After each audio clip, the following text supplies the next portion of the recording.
Mieux vaut chercher un refuge en l'Éternel que de se confier au grand, nous dit le psaume 118, le verset 9. Vous faites bien d'être fidèle à cette émission Wake Up. L'Éternel est un refuge sûr, un allié, un partenaire qui ne vous abandonnera jamais. Et au cours de cette émission, vous prenez le temps également de vous reconnecter à lui et surtout de booster votre foi pour commencer une merveilleuse journée. Merci d'être fidèle à cette émission. Pasteur Brahima, shalom. Shalom. Vous allez bien? Ça va bien. Ça fait longtemps, pasteur. Ça fait un moment. Vous avez manqué à noter cet acteur à Wake Up. Merci. En tout cas, merci d'être des nôtres ce matin. Merci à vous. Jean-Richard, bonjour. Bonjour Aniel et shalom à tous. Comment on va ce matin? Très bien, merci. Gloire à Jésus-Christ. Tonton Léon, bonjour.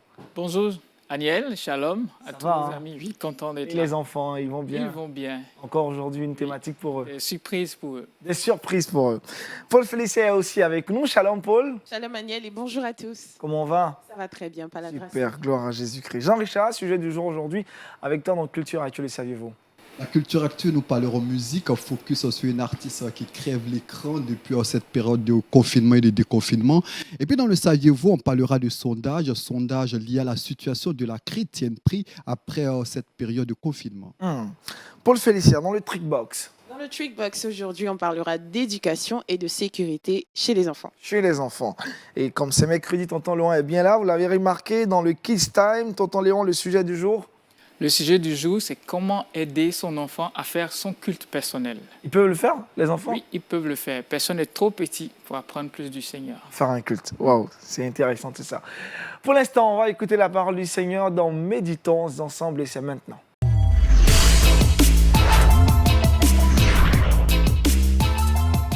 Ce matin, avec le pasteur Brahima, l'exhortation a pour thème le nuage qui annonce la pluie. Allez-y, pasteur.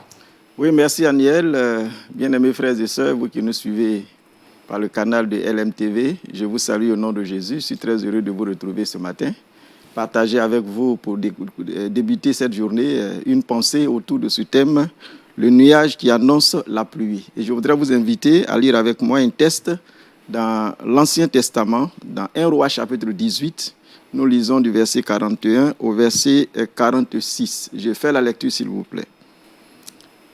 Et Élie dit à Akab, « Monte, mange et bois, car il se fait un bruit qui annonce la pluie. » Akab monta pour manger et pour boire. Mais Élie monta au sommet du Carmel, se penchant contre terre. Il mit son visage entre ses genoux et dit à son serviteur, « Monte, regarde du côté de la mer. » Le serviteur monta et le regarda et dit, il n'y a rien. Élie dit 7 fois, retourne. À la 7e fois, il dit, voici un petit nuage qui s'élève de la mer et qui est comme la paume de la main d'un homme. Élie dit, monte et dit à Akab, attelle et descends, afin que la pluie ne t'arrête pas. En peu d'instants, le ciel s'obscurcit par les nuages. Le vent s'établit et il y eut une forte pluie. Akab monta sur son char et partit pour Jézréel. Et la main de l'Éternel fut sur Élie, qui se saignit les reins et courut devant Akab jusqu'à l'entrée de Jézréel. Alors, à partir de ce texte, je tire ce thème, le nuage qui annonce la pluie. Nous remarquons que dans le texte, après, pendant que Élie priait, un petit nuage qui ressemblait à la paume d'une main humaine, eh bien, ce nuage a été comme le signe déclencheur d'une grande pluie. Je veux croire qu'après ce temps difficile que nous avons traversé tous ensemble, de tels petits nuages seront les réponses ou les signes qui annoncent de grosses pluies. Amen. Pour étancher nos déserts, pour les difficultés que nous avons traversées ensemble, afin que la grâce de Dieu nous accompagne et que notre témoignage honore le Seigneur. Pour revenir au texte, ce texte est bien connu. Je dirais que ce texte fait suite à un texte bien connu des chrétiens, parce que quand nous lisons dans le chapitre 18, nous voyons qu'il y a eu un combat, un face-à-face, les faux dieux contre le vrai Dieu. Ça a été un face-à-face organisé par Élie pour ramener le peuple d'Israël à son Dieu. En effet, le peuple avait abandonné son Dieu. Vous savez que le livre d'un roi, dans ses 11 premiers chapitres, parle du règne de Salomon. Et après, à partir du 12e chapitre, nous voyons qu'il y a eu la scission, c'est-à-dire le royaume s'est divisé en deux. Et donc, à partir de cet instant, le peuple va connaître une histoire assez mouvementée, faite de rechutes, de chutes. Et en fonction de la relation que le roi qui prenait la tête du peuple avait avec Dieu, eh bien, le peuple connaissait soit les faveurs de Dieu, expérimentait les grâces de Dieu, ou bien le peuple traversait des moments très difficiles. Et le roi Akab, dont il s'agit ici dans notre texte, a été l'un des plus mauvais rois, parce qu'il a été celui qui a conduit le peuple dans une idolâtrie vraiment indescriptible. Quand nous lisons les versets 19 du chapitre 18 et le verset 22, il est dit que Élie avait à son service, au milieu de ce royaume dont il était le roi à cette époque-là, 850 faux prophètes, 450 prophètes de Baal et 400 prophètes d'Astarté qui conduisaient, je dirais, le peuple dans l'idolâtrie, ce qui avait attristé fortement le cœur de Dieu, avait suscité sa colère. Et Dieu, ne voulant pas laisser cette histoire-là perdurer, va autoriser que par la parole d'Élie, le ciel se ferme pendant 3 années et 6 mois. Imaginez, 3 ans et 6 mois sans pluie. Pour un peuple qui vit de l'agriculture, de l'élevage, ce n'était pas chose aisée. Et donc, dans la portion que nous venons de lire, Élie était venu et le problème avait été réglé. Et Élie va donc adresser une prière au Seigneur pour que la pluie revienne, pour que la situation se régularise. Et c'est donc dans ce contexte-là qu'Élie va se mettre à genoux et se mettre à prier avec son serviteur qu'il envoie regarder du côté de la mer. Alors, à partir de ce verset ou de cette portion du texte, je voudrais que nous puissions nourrir l'espérance autour de ce thème, le nuage qui annonce la pluie. Parce que je crois que notre Dieu est un Dieu qui est bon. Quel que soit le désert que nous pouvons connaître, que nous pouvons traverser dans nos vies, quand nous savons avoir la bonne attitude et que nous revenons à lui, Dieu permet qu'il y ait de grosses pluies qui arrivent. Mais ces grosses pluies peuvent ne pas se manifester comme nous l'attendons. Cela peut se faire par un tout petit nuage, un tout petit signe. Et si nous savons discerner les signes, si nous savons faire une bonne lecture des événements pendant que nous sommes en train de prier, pendant que nous sommes en train de demander à Dieu, à l'image de ce que Élie a fait, de tout petits nuages peuvent annoncer de très grosses pluies. Amen. De tout petits signes peuvent être les déclencheurs de très grandes bénédictions dans notre vie. Et c'est ce que je voudrais que nous puissions retenir ce matin pour commencer notre journée. Notre Dieu est un Dieu qui est bon. Il ne se plaît pas de nous voir traverser des situations qui nous amènent à murmurer contre lui, à nous plaindre, quelquefois même à nous décourager et à abandonner notre relation avec lui. Dieu nous aime tellement qu'il est toujours prêt, même quand il permet l'épreuve, il est prêt à nous tendre la main, il est prêt à nous restaurer, à nous conduire dans sa bénédiction. Alors, Élie a prié. Et dans ce texte, il est dit que pendant qu'il priait, il demandait à son serviteur d'aller du côté de la mer et d'observer. Et nous remarquons dans le texte que le serviteur revenait chaque fois lui dire « Il n'y a rien, il n'y a rien ». Mais le texte nous dit « 7 fois, Élie a renvoyé son serviteur regarder du côté de la mer ». Et c'est la 7e fois qu'il va voir le petit nuage qui va être le signe de cette grande pluie.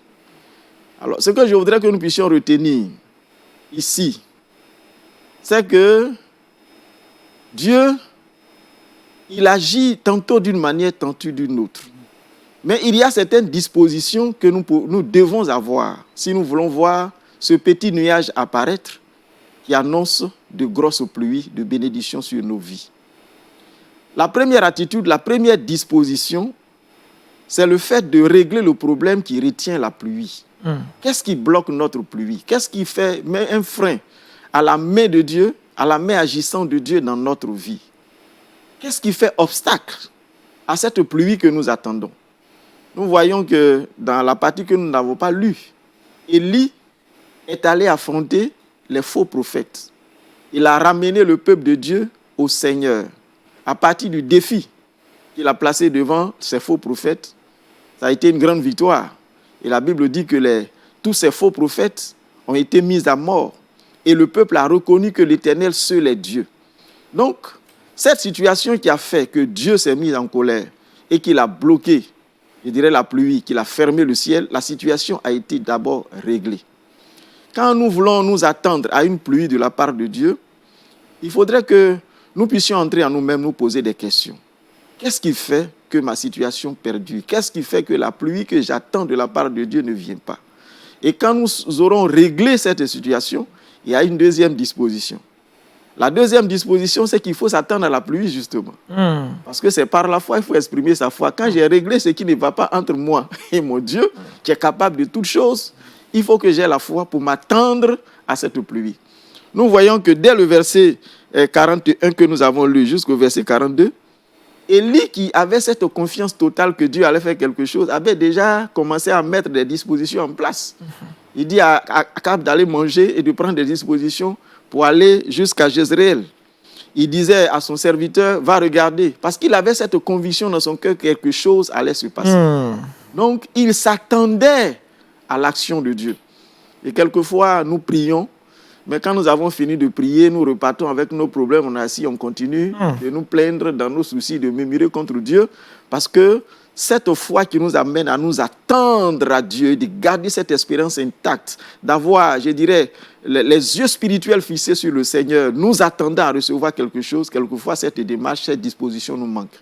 Et je voudrais nous exhorter vous qui nous écoutez, et mes chers frères, nous qui sommes ici ensemble sur le plateau, à entrer dans cette disposition quand nous demandons quelque chose à Dieu. Il faut s'attendre à ce que nous avons demandé, parce qu'à tout moment, Dieu peut nous accorder cela. Et quelquefois, quand nous sommes dans cette attente, il faut faire attention aux différents éléments par lesquels Dieu peut nous conduire sur le chemin de la bénédiction que nous attendons. Dans le cas d'Élie, c'était le petit nuage qui a déclenché la chose. Il s'attendait tellement qu'il a dit à son serviteur, va, regarde. Ce serviteur va, il regarde, il revient, il dit, il n'y a rien. Il repart jusqu'à la 7e fois où le petit nuage va apparaître. Et quand il a dit à Élie, je vois un petit nuage, c'est peut-être avec beaucoup de mépris qu'il l'a dit. Mais quand il dit un petit nuage comme la paume d'une main. Mais Élie, lui, avec la conviction qu'il avait, parce qu'il s'attendait au Seigneur, a cru au signe de Dieu. Alléluia. À partir de cet instant précis, alors il a pris les dispositions pour faire ce qu'il y avait à faire, parce qu'il savait que la bénédiction allait tomber. Dieu, il agit tantôt d'une manière, tantôt d'une autre. Quelquefois, il y a des petits signes par lesquels Dieu nous parle quand nous sommes en train de demander quelque chose. Ça peut être une parole. Tout au fond de notre cœur, Dieu nous convainc qu'il nous a exaucés. Donc, il y a certaines dispositions à prendre pour que la bénédiction arrive. Quelquefois, ça peut être à travers un message qu'on écoute, dans une prédication, soit à l'église ou dans une méditation personnelle à la maison, Dieu nous oriente. Ça peut être aussi, même pendant que nous sommes en train de nous préparer dans la rue, une situation qui se produit.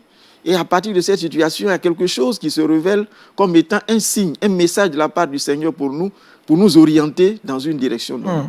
Quelquefois, c'est ce petit nuage-là qui est comme un signe que Dieu veut nous montrer pour que la grosse pluie qu'il prépare pour nous se déclenche. Mais quand nous sommes dans une telle attente, le croyant qui est en train de demander au Seigneur doit être attentif. Il doit faire attention à tous ces éléments pour, discerner la clé par laquelle le Seigneur ouvre la voie du ciel pour que la pluie tombe. Donc, il faut s'attendre au Seigneur. Le dernier élément que je relève, c'est la prière. C'est la prière. Il n'y a pas une autre voie par laquelle nous pouvons obtenir de Dieu, sinon la voie par excellence, c'est la prière. Élie a prié et il a persévéré dans la prière. La prière, c'est la meilleure expression de notre foi. Il s'est mis à genoux. Il a prié. C'est vrai qu'il avait cette conviction. Il avait déjà annoncé au roi qu'il aille dans une certaine direction. Il avait déjà commencé à mettre en place certaines dispositions parce qu'il croyait que la pluie allait venir. Mais il ne s'est pas arrêté là. Bien qu'il s'attendait, il fallait qu'il prie. Il est allé se mettre à genoux et il a prié, il a persévéré dans la prière. Et chaque fois, il pouvait être découragé quand son serviteur revenait lui dire rien. Mais il a persévéré. Bien-aimé, vous attendez quelque chose certainement de la part du Seigneur. Vous attendez une pluie de bénédiction sur votre vie dans un domaine donné. Il ne faut pas mépriser les faibles commencements. Mais en même temps que vous êtes en train de demander au Seigneur, mettez-vous à genoux. Persévérez dans la prière jusqu'à l'exaucement de votre prière. Élie a persévéré jusqu'à ce qu'il voit le nuage apparaître. C'est à ce moment précis qu'il s'est levé et qu'il a commencé à aller à la suite d'Akab. Je voudrais vous encourager à prier. à persévérer dans la prière. Jésus lui-même a enseigné la persévérance dans Luc chapitre 18 quand il dit de prier, de toujours prier, ne point se relâcher dans la prière. C'est important de prier. En temps difficile, il faut prier. Dans les moments de joie, il faut prier. Il faut que le chrétien respire par la prière. La prière est incontournable. Il faut que nous prions si nous voulons obtenir de la part de Dieu. Peut-être que nous sommes en train de nous attendre à quelque chose de la part du Seigneur. La chose tarde. Mais je crois qu'il faut se mettre à genoux et il faut prier. En conclusion, je voudrais, bien aimés frères et sœurs, vous dire que Dieu a plusieurs manières de s'adresser à nous, de nous orienter sur le chemin de la bénédiction. Et quelquefois, il y a des petits signes, de tout petits signes, comme ce petit nuage, qui peut être le tout petit faible commencement, mais qui va déclencher de grandes bénédictions dans notre vie. Il ne faut pas mépriser les faibles commencements. Nous dit Zacharie chapitre 4, le verset 10. Tu cherches à investir dans une affaire qui peut-être demande un investissement d'1 million. Dieu permet d'avoir 100 000 francs. C'est le petit nuage. Vas-y avec, commence par la foi. Peut-être que tu cherches du travail, tu as de gros diplômes. Depuis, tu cherches le travail, tu as le poste qui est sur ton cœur, c'est peut-être un poste de direction ou je ne sais pas. Mais tu vas dans une entreprise où on te propose d'être juste un coursier. C'est le petit nuage que Dieu te montre. Il faut commencer par là. Il faut commencer par là. Tu veux bâtir ton temple. Pour nous qui sommes des serviteurs de Dieu, ou bien bâtir ta maison au village. Ton budget fait peut-être, je ne sais pas, 20 millions, 30 millions. Et puis, tu as à disposition ne serait-ce que 200 000, 300 000. C'est ton petit nuage. Il faut commencer par là. Et ce petit nuage peut déclencher de grandes bénédictions. Je voudrais donc t'encourager à ne jamais te décourager. Sois attentif. Discerne ton petit nuage. Et à partir de ce petit nuage, la grosse pluie s'abattra sur toi. Que Dieu te bénisse et qu'il bénisse ces quelques paroles pour commencer ta journée. Excellente journée à toi avec la parole de Dieu.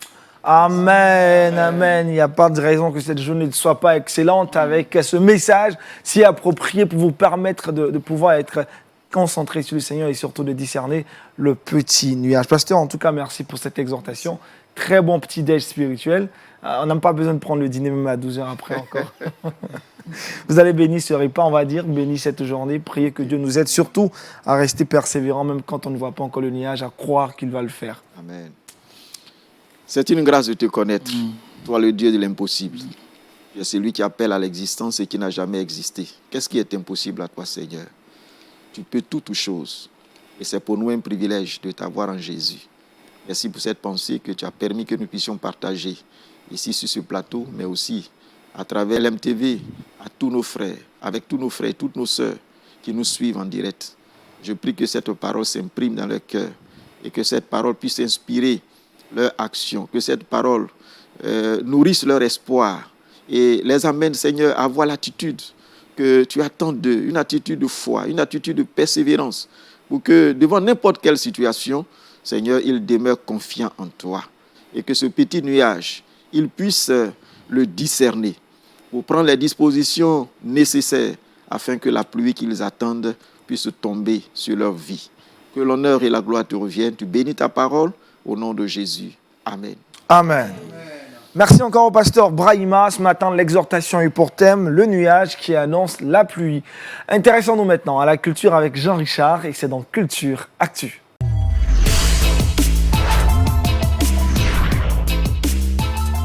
Parlons musique.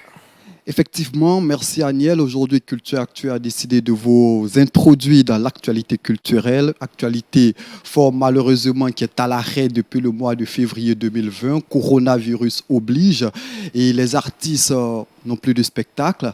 Et ces artistes-là ont décidé, à travers leur confinement, d'entretenir un tant soit peu le corps de Christ. Et aujourd'hui, on a décidé de faire un arrêt au niveau de l'Afrique de l'Est, plus précisément au Kenya, qui est un pays, je l'ai dit, de l'Afrique de l'Est, avec plus de 500 000 km², un pays avec plus de 47 millions d'habitants. Et bien, dans ce pays-là, l'industrie gospel, l'industrie musicale chrétienne se porte assez bien. Et aujourd'hui, j'ai décidé de parler d'une artiste qui a fait l'actualité pendant le confinement, qui continue de faire l'actualité en dépit du déconfinement. Elle entretient à l'image des artistes européens, des artistes américains, son public, à travers ses différents réseaux sociaux, Facebook, Instagram, Twitter, YouTube. Eh bien, cet artiste, c'est Merci Marsica. C'est vrai que c'est une artiste qu'on ne connaît pas assez bien sous nos tropiques, mais n'empêche que c'est une grosse icône de l'industrie gospel en Afrique de l'Est. Je la présente assez succinctement avant de vous présenter un bout de ses différentes réalisations sur les réseaux sociaux. Il faut savoir que Merci Marsica est de nationalité kenyane, je l'ai dit, elle est auteur-compositeur, elle est artiste non seulement d'enregistrement mais aussi d'interprétation. Elle est née le 26 avril 1983, âgée donc de 37 ans aujourd'hui. Elle est responsable du groupe musical de son église, Jubilee Christian Church. Son histoire avec la musique débute assez jeune, puisque Merci Marsica a sorti son premier album, figurez-vous, à l'âge de 12 ans. Nobody Like Jesus. Elle a formé un groupe musical à l'âge de 13 ans. Sa musique est entièrement dérivée de la parole du Seigneur et inspirée, dira-t-elle, de ses différentes méditations quotidiennes de la Bible. Elle a aujourd'hui 5 albums à son actif. Elle prépare notamment le 6e dans cette période de confinement. Elle a été influencée, Merci Marsica, par sa mère, qui était une artiste de renommée du côté du Kenya, Agnès Marsica, visage musical très connu. Merci Marsica a eu une éducation de choix. Elle a fréquenté notamment les meilleures écoles du côté du Kenya. Après les études secondaires, elle a rejoint l'université d'Esta, où elle a poursuivi avec des études d'éducation. Après, elle obtient une maîtrise en développement communautaire. Elle fait partie des artistes, je l'ai dit, assez prolifiques. Figurez-vous que selon le magazine Forbes, sa fortune est estimée à plus d'$1 million, c'est pas rien. Wow. Et elle va s'appuyer notamment sur cette fortune pour opérer des actions humanitaire pendant cette période de confinement où ils sont nombreux ces personnes qui ont eu des difficultés, mais à côté de ces actions humanitaires, à côté de sa famille, soit dit en passant qu'elle est mariée, mère de 2 enfants, à côté des actions humanitaires donc, à côté des obligations familiales, elle a eu le temps d'enregistrer notamment des vidéos pour édifier non seulement toutes ces personnes qui la suivent sur les réseaux sociaux. Je l'ai dit, elle a 5 albums à son actif, elle a ressorti notamment les meilleurs titres de ses différents albums pour entretenir durant ces 3 mois de confinement tout le corps de Christ. Et aujourd'hui, j'ai décidé de vous proposer quelques-unes de ces représentations. Pour ceux qui ne connaissent pas Merci Marsica, je l'avoue, c'est une grande voix. Et aujourd'hui, pour ceux qui la découvrent, on regarde ensemble ces différentes vidéos.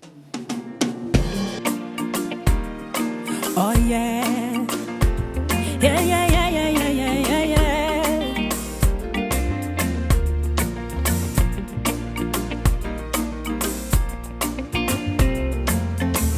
Hallelujah. Yes, oh. Yes, oh. Akwanga kutaya, yela nekala dayo, gokila siamo koma kwanda yani. Oh, yes, oh, akwanga. Yes, oh, akwanga kutaya, yela nekala dayo, gokila siamo koma kwanda yani. Atumuyai. Numbi kitenesa, numbi kanesa. Kuikia Yesu nalilikana kola umbumeje dewa medhoi mamoyo na utani nombe ketanesa nombe kanesa boya kwa ikakuikia Yesu nalilikana kola umbumeje dewa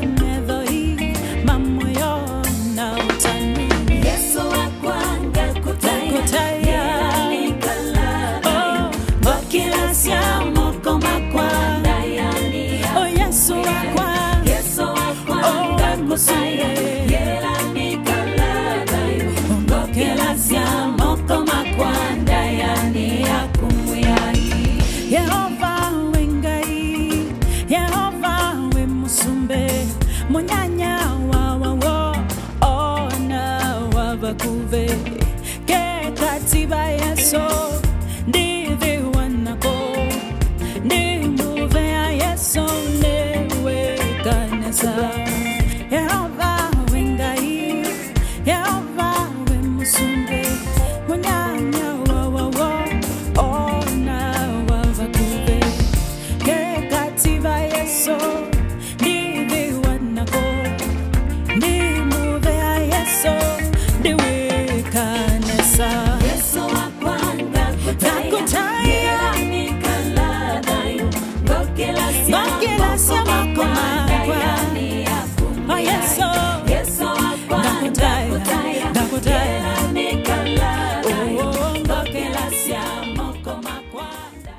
Très belle vidéo de Merci Marcika, en tout cas très belle voix, très grande chanteuse, on m'a dit du côté de l'Afrique de l'Est, on la connaît aussi en Afrique de l'Ouest, Jean-Richard. Ah oui, grande voix que vous avez l'habitude de découvrir, de redécouvrir par moments sur Lumière du Monde en télévision. Aujourd'hui, moi, je tenais à la présenter entièrement, présentée par Ricochet aussi ces différentes actions qu'elle a menées, non seulement sur les réseaux sociaux, c'est vrai que je l'ai dit, elle a mené des actions humanitaires, mais à côté de cela, elle a entretenu le corps de Christ à travers sa voix, à travers ses différentes chansons. C'est une artiste qu'il faut saluer pour ses différentes actions. On la salue en tout cas dans cette émission. Pasteur, pendant le confinement, c'était une habitude des chantres, faire des vidéos sur leur page Facebook, leurs réseaux sociaux. C'est aussi intéressant et important qu'ils le fassent.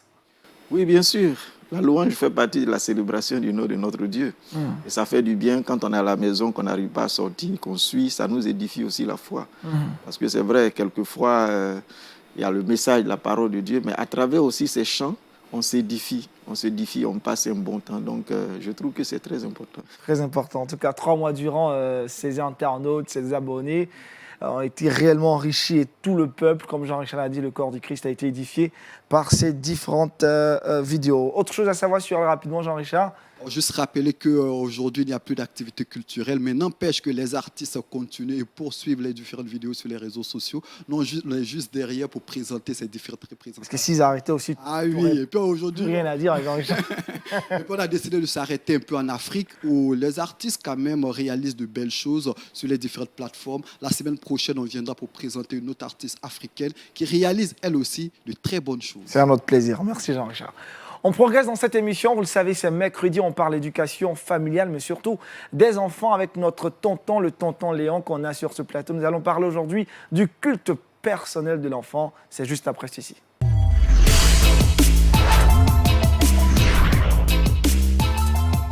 Comment aider son enfant à faire son culte personnel? C'est le sujet qu'on aborde aujourd'hui, tonton Léon. Vous l'avez dit, c'est possible qu'un enfant fasse son culte personnel. C'est possible. Vous avez les raisons.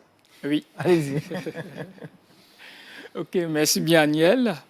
Et à nos parents qui nous suivent, les émissions précédentes, nous avons parlé de la prière. Comment aider nos enfants à aimer parler avec Dieu. Donc, nous avons présenté la prière comme une conversation de tous les jours pour que la prière devienne quelque chose d'essentiel, de simple, de fun, de cool, mais en même temps qui garde tout le sérieux.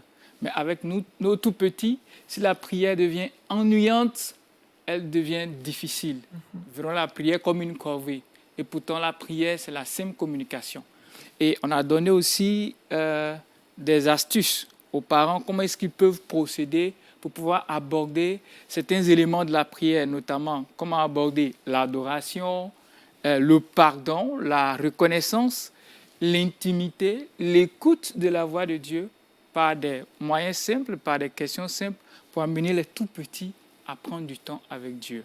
Alors, quand la prière est intégrée, un élément important qui aide nos enfants à grandir, c'est le culte personnel. Généralement, on aborde la question de méditation quand on prend un temps devant Dieu.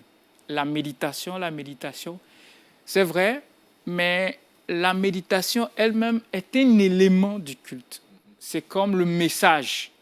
Je ne sais pas si vous comprenez. On vient faire un culte avant le message et même après, tous ces éléments rentrent en ligne de compte. C'est le culte.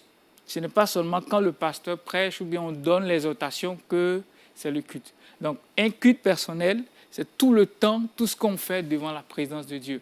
Alors, est-ce que nos enfants peuvent prendre un temps devant Dieu? Si nous définissons le culte personnel comme un temps mis à part pour lire la parole, pour prier, pour adorer son Dieu. Est-ce que nos enfants, les tout petits, peuvent? Bien sûr, si déjà, dans le sein maternel, on le voit avec Marie et Élisabeth, où l'enfant qui était dans son ventre était déjà sensible à la présence du Saint-Esprit. Alors, si un bébé, un fœtus, peut être sensible à la présence du Saint-Esprit parce que l'autre bébé, l'autre fœtus est rempli du Saint-Esprit, il n'y a donc plus de limite. Il n'y a pas de Saint-Esprit version senior et un Saint-Esprit version bébé. C'est le même esprit qui agit en nous avec toutes les capacités de Dieu. Avec un bébé, comme avec le plus grand bishop, archibishop au monde. Seulement avec nos tout petits, ils ont besoin d'un coaching, d'un accompagnement. C'est pour ça que nous, les parents, nous prenons toute notre place autour de nos enfants. Ne disons pas, je n'ai pas l'habitude, je n'ai pas la capacité, et tout ça, je ne suis pas moniteur, je ne sais pas, je ne sais pas. Quand le Seigneur nous donne un enfant, c'est parce qu'il nous fait confiance. Ce n'est pas parce qu'il a regardé qu'on sait faire toutes ces choses. C'est une confiance. Tu peux le faire. Et si l'enfant le prend comme un don et qu'on repart vers Dieu, plus dit, tu m'as donné ce don comme Manoah, qui a demandé au Seigneur, qu'est-ce que nous devons enseigner à cet enfant? L'Esprit de Dieu vous donnera toute la créativité pour pouvoir accompagner ses enfants. Donc, nos enfants peuvent le faire parce que personne n'est trop petit pour être l'ami de Dieu. Alors, le culte personnel, c'est un temps seul. Est-ce que nos petits peuvent prendre un temps seul? Ce n'est pas évident. C'est là que papa et maman prennent toute leur place. Quand nous lisons Matthieu 4, le verset 4, qui dit « L'homme ne vivra pas seulement de pain, mais de quoi? De toute parole qui sortent de la bouche de Dieu. » Nos enfants ne vivront pas seulement de goûter, de yaourt, de petit déjeuner, de gâteries et tout ça, mais ils doivent aussi intégrer la parole de Dieu, développer une relation avec Dieu, développer leur intimité avec Dieu depuis le bas âge. Plus tôt on l'intègre, on aura des chrétiens de qualité, des chrétiens matures, des chrétiens qui ont une expérience avec le Seigneur. Et ça, c'est bon pour le royaume. Alors, comment je peux aider mon enfant? D'abord par l'adoration. On peut commencer par l'adoration. Adorer, c'est dire ce que Dieu est. La louange dit ce que Dieu a fait. On peut faire ces choses-là avec nos enfants. Ils aiment déjà les chants. Donc, on peut commencer par dire merci au Seigneur au travers des chants. On amène nos enfants ensuite à reconnaître leur vie, leur état de pécheur. On l'a vu la dernière fois, comment aborder la repentance avec eux. Est-ce que tu penses qu'il y a quelque chose que tu as fait qui te dérange et que tu voudrais parler? Partager. Donc, on vient devant le Seigneur. Est-ce que tu es d'accord avec moi qu'on demande pardon au Seigneur? Moi aussi, en tant que papa et maman, il m'arrive de faire des choses qui ne sont pas bien. Allons devant le Seigneur. C'est un Dieu d'amour, de compassion. Il va nous aider. Est-ce que tu es d'accord? On prend le temps, on parle à Dieu. On laisse l'enfant formuler sa prière. Attention à ne pas forcément lui prêter nos mots. Parce que l'enfant aura tendance, oh Seigneur, pardonne-moi parce qu'au boulot, j'ai manqué de respect à mon patron. Il n'est pas au boulot, il n'a pas de patron, il n'a pas manqué de respect. Je ne sais pas si vous voyez. On l'aide à formuler, à l'aider. Attends, dans la journée, qu'est-ce que tu as fait qui n'est pas bien? Je t'ai dit de ranger ta chambre. Tu es sûr que tu as tout rangé? Non, maman. Voilà ça. Est-ce que tu veux demander pardon au Seigneur pour ça? On personnalise la chose. Il arrive à réaliser, lui, ses propres défis. Après, on peut maintenant lui dire, écoute, le Seigneur Jésus aimerait nous parler, mais il a tout ce qu'il doit nous dire. Il a mis ça où? Dans la Bible. Dans la Bible, il est écrit. Et on prend la Bible. La Bible doit être présente. Une Bible physique qu'il voit. Il a sa Bible, vous avez votre Bible. Si vous voulez lui lire une histoire, vous n'allez pas prendre 15-10 minutes à lire toute l'histoire. Pour les plus petits, ça devient ennuyeux. Pendant ce temps, son esprit a voyagé. Donc, préalablement, vous faites la lecture. Seulement, vous lui ouvrez la Bible. Voilà, dans la Bible, il est écrit et vous lui racontez l'histoire. Vous narrez, vous faites une narration de l'histoire en utilisant les moments clés avec toute l'émotion et tout ça. Une maman me disait, mais ça, je ne sais pas le faire. Je lui ai dit, tu sais le faire. Vas-y, laisse le Seigneur te conduire. Dis-lui, comment est-ce que toi, tu as vécu l'histoire? Les moments qui t'ont touché. Exprime ton cœur. Et on exprime, et l'enfant, il les aime, les histoires. Et dans l'histoire, on tire des leçons. Mais on lui pose des questions. Comment tu as compris? Qu'est-ce que tu vois? À qui est-ce que tu aimerais ressembler dans l'histoire? tel ou tel, qu'est-ce que tu aimerais faire? Voilà. Et après, on ramène l'histoire à sa réalité, à son vécu quotidien. Mais selon l'histoire, comment est-ce que tu peux faire? Par exemple, on parle de la méchanceté. Être gentil. Est-ce que tu es gentil? Oui. À l'école, est-ce qu'il y a des gens qui sont méchants avec toi? Oui, ils vont en trouver. Alors, quelle est l'attitude? Qu'est-ce que nous dit la Bible avec ces gens? Est-ce qu'on doit marcher avec eux? Non. Que nous dit la Bible? Heureux l'homme qui ne marche pas selon le conseil des méchants, qui ne s'arrête pas sur la voie des pécheurs et qui ne s'assied pas en compagnie des moqueurs. Psaume chapitre 1, verset 1. Vous voyez? Donc, je l'intègre, il voit la méchanceté, il va voir la compagnie des moqueurs, la voie des pécheurs, ça devient une réalité dans son quotidien. Et on pourrait l'aider ensuite à intégrer un verset. Est-ce qu'on peut apprendre un petit verset? Pas des versets trop longs pour son âge, mais des versets qui sont pratiques, qu'on peut scander, qu'on peut chanter, qu'il peut pouvoir intégrer au cours de la journée. Ça, c'est le plus petit jusqu'au plus grand. Et à la fin, est-ce que tu es d'accord avec moi qu'on demande au Seigneur Jésus comment est-ce qu'il peut nous aider à mettre ça en pratique? Et on prend du temps devant le Seigneur, on l'écoute, et c'est sûr que le Seigneur nous parlera et on note ces choses-là. Ça, c'est pour les plus petits. Les plus grands, on les encourage à prendre ce même temps avec ces différentes étapes et on veille à ce qu'ils puissent le suivre. Ou bien, on peut même faire ce temps en famille. Dans cette saison-là, on oublie les cultes solennels, mais on descend à faire des cultes de famille à la hauteur de nos enfants. On oublie les grands termes et tout ça, et on s'adapte. Si l'enfant saisit plutôt ces réalités, ça l'aide. Le proverbe 22, verset 6, ça c'est un passage que tous les moniteurs, tous les parents le connaissent. Enseigne à l'enfant la voie qu'il doit suivre, et quand il sera grand, la Bible nous promet qu'il ne s'en détournera pas. L'enfance, c'est le temps de la sémence. Ce n'est pas le temps où il va forcément tout bien faire. Mais nous sémons. On lui apprend les bonnes valeurs. Et le culte personnel est un puissant moyen pour aider l'enfant à prendre du temps, à mettre du temps à part chaque jour avec son Dieu. Le pasteur là, le plus grand défi des chrétiens aujourd'hui, c'est prendre du temps avec Dieu. Cette crise a démontré que nos chrétiens, on est dépendants du message de nos pasteurs, du message d'un enseignant. Et pour écouter quelque chose le dimanche, j'ai vu des chrétiens déprimés parce qu'ils ne sont pas allés dimanche à l'église. Je crois qu'après cette crise, les pasteurs vont travailler à l'affermissement de leurs fidèles parce que beaucoup étant tellement dépendants. Mais si plutôt on intègre une vie, une relation d'intimité avec nos enfants, parce qu'à terme, qu'est-ce qui nous sauvera? Ce sera notre relation avec Dieu.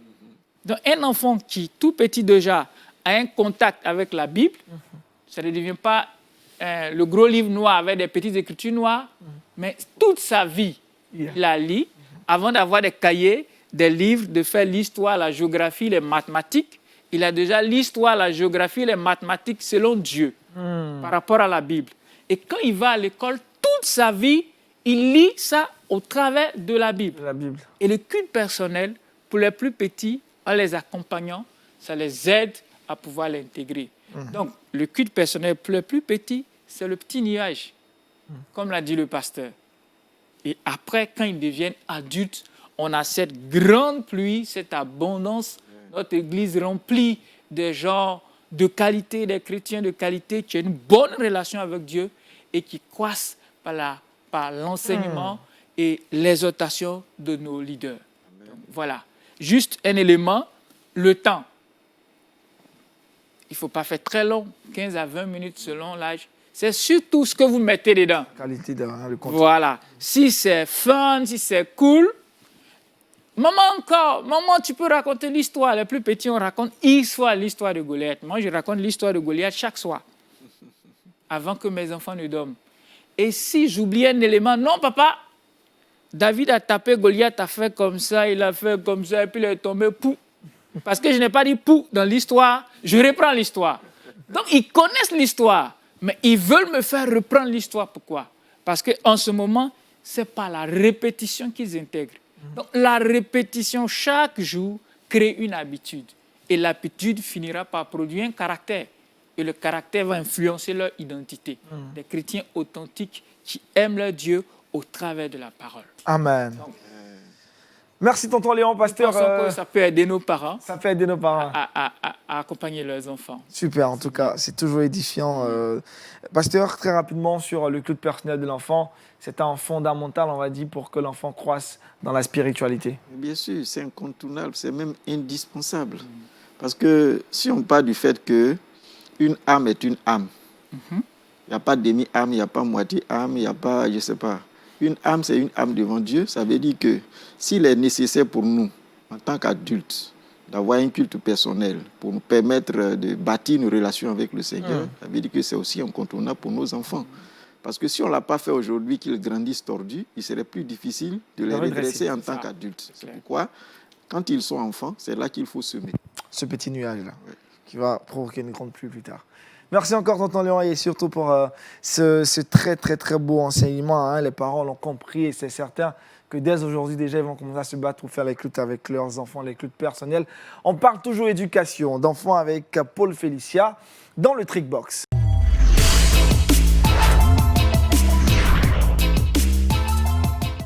Question de sécurité, Félicia. Exactement, comme tu l'as dit, on va répondre aujourd'hui à quelques petites questions de sécurité.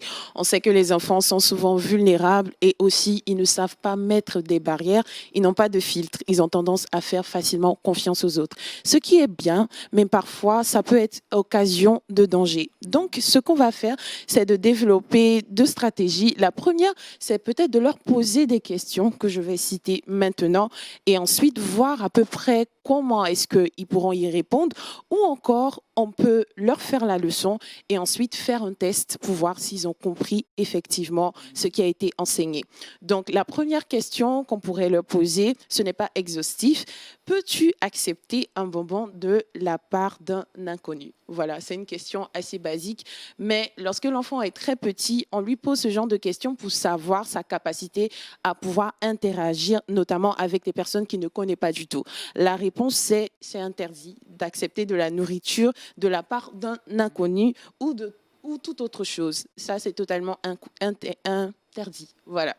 Deuxième question, si tu viens de rencontrer un enfant du même âge, devrais-tu aller chez lui s'il t'invite? Voilà. Donc, la question, c'est de refuser poliment. Si tu viens à peine de rencontrer un enfant et s'il a le même âge que toi, ce n'est pas la peine de le suivre. Tu pourrais quand même lui dire que j'ai des choses à faire à la maison et lorsque tu le connaîtras mieux et que tes parents te donneront l'autorisation, tu pourras y aller. Troisième question, que faire si tu sens du gaz ou si la prise dégage de la fumée? Donc, c'est totalement interdit. Et là, je m'adresse aux parents. Il faudrait inculquer ces valeurs-là aux enfants, leur dire que c'est interdit de pouvoir réagir à ce genre de situation par eux-mêmes. Il faudrait sortir de la maison s'il n'y a pas un adulte et puis motiver les enfants à appeler un adulte pour pouvoir régler la situation.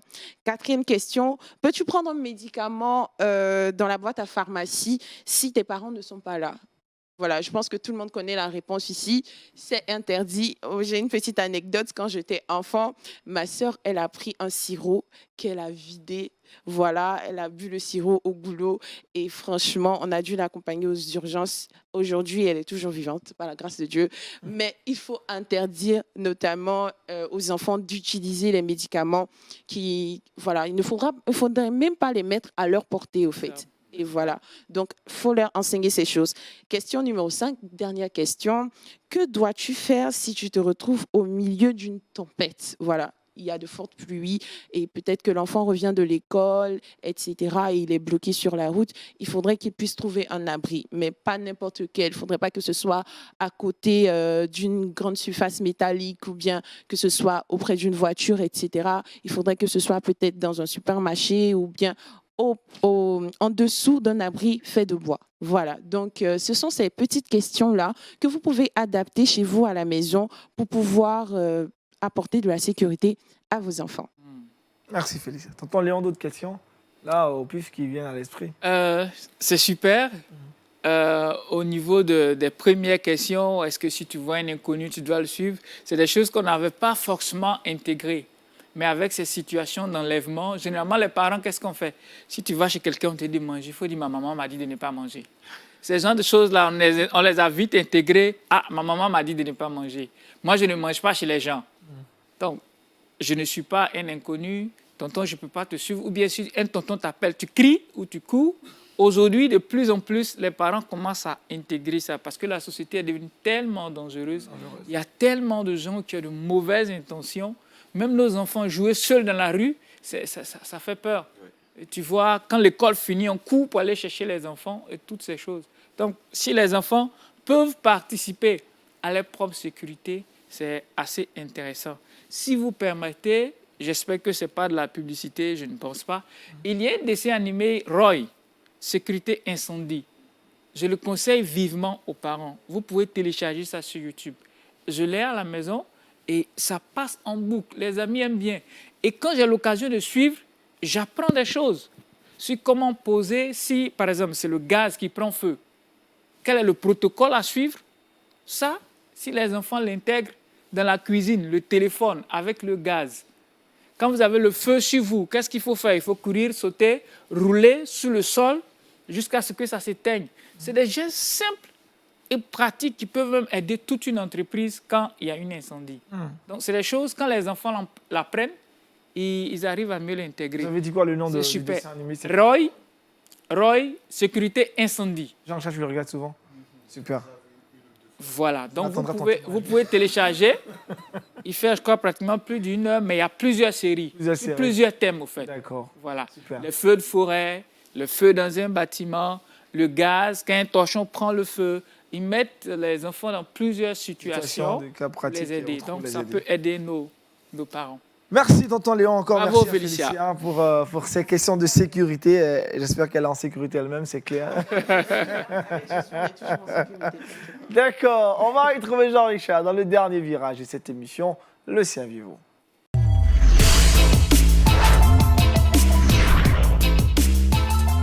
Jean-Richard nous rapporte un sondage relatif à la chrétienté.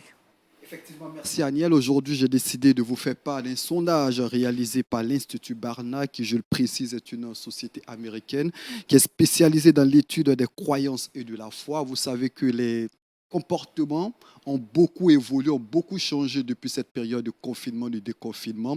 Et bien, selon l'Institut Barna qui a réalisé ce sondage, près de 10% de pasteurs ne sont pas sûrs que leur église survive à la pandémie du coronavirus parce qu'ils n'ont plus les moyens de payer notamment les différents loyers.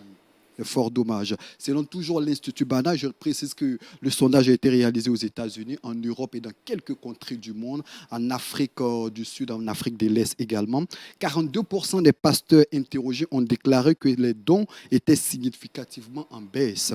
22% des églises américaines, au niveau des États-Unis, 22% des églises ont déjà réduit les heures de travail et réduit le salaire et ont effectué à des mises à pied des employés. C'est-à-dire que l'Église a connu une situation difficile avec cette situation du coronavirus. Et toujours selon l'Institut Barna, 60% des chrétiens interrogés à travers le monde estiment que la nouvelle pandémie du coronavirus est un signe que Dieu veut que l'humanité change son mode de vie. 60% des chrétiens. Toujours selon l'Institut Barna, les liens familiaux se sont renforcés à plus de 62%. Dans les différentes familles interrogées, 62%. Et c'est vrai que très souvent, on a parlé de maltraitance familiale, de violence conjugale, mais selon l'Institut Barna, 60% des couples ont déclaré qu'ils étaient satisfaits de leur partenaire après près de 2 mois de confinement. C'est ça la bonne nouvelle aussi au niveau des couples chrétiens. Le paradoxe, c'est que les différentes télévisions ou médias mettent beaucoup plus en avant les problèmes.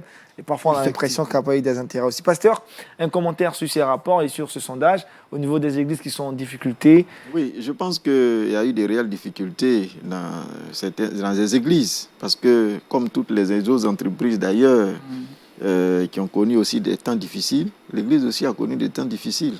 Parce que certains de nos chrétiens qui soutiennent l'œuvre de Dieu, soit ont perdu leur travail, ils ne peuvent plus apporter ce qu'ils apportaient habituellement pour que l'œuvre de Dieu aille de l'avant. Donc il y a eu diverses difficultés, divers problèmes liés à la situation de cette pandémie. Mais comme il a dit, il n'y a pas que les aspects négatifs. Tout à l'heure, quand mon frère parlait, j'ai pensé au fait que le fait même de rentrer à une certaine heure avec le couvre-feu, nous tous, ça nous a permis d'avoir des cultes de famille avec nos enfants.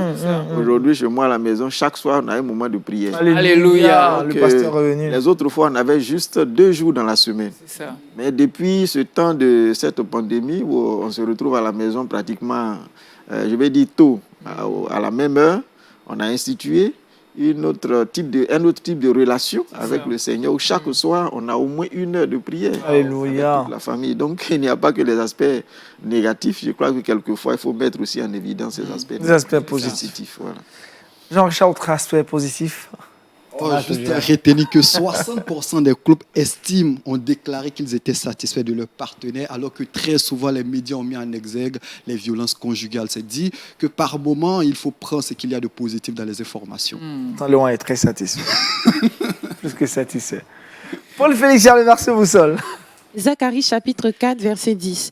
Car ceux qui méprisaient le jour des faibles commencements se réjouiront en voyant le niveau de la main de Zorobabel. Ne négligez pas les faibles commencements. Le pasteur en a longuement épilogué sur la question aujourd'hui. Ce petit nuage-là qui annonce une grande pluie. Merci encore, pasteur. Merci. Ça faisait vraiment longtemps. Hein. Le pasteur Brahim a signé son grand retour aujourd'hui sur le plateau de Wake Up et ça nous fait énormément plaisir. Merci aussi à tonton Léon. On est toujours édifié par ses enseignements et les parents également s'en servent pour réussir leur éducation. Merci à Paul Félix, à Jean-Richard, à toute l'équipe de réalisation de cette émission. Rendez-vous est pris avec vous demain pour un autre numéro de Wake Up. D'ici là, portez-vous bien. Excellente journée chez vous. Shalom.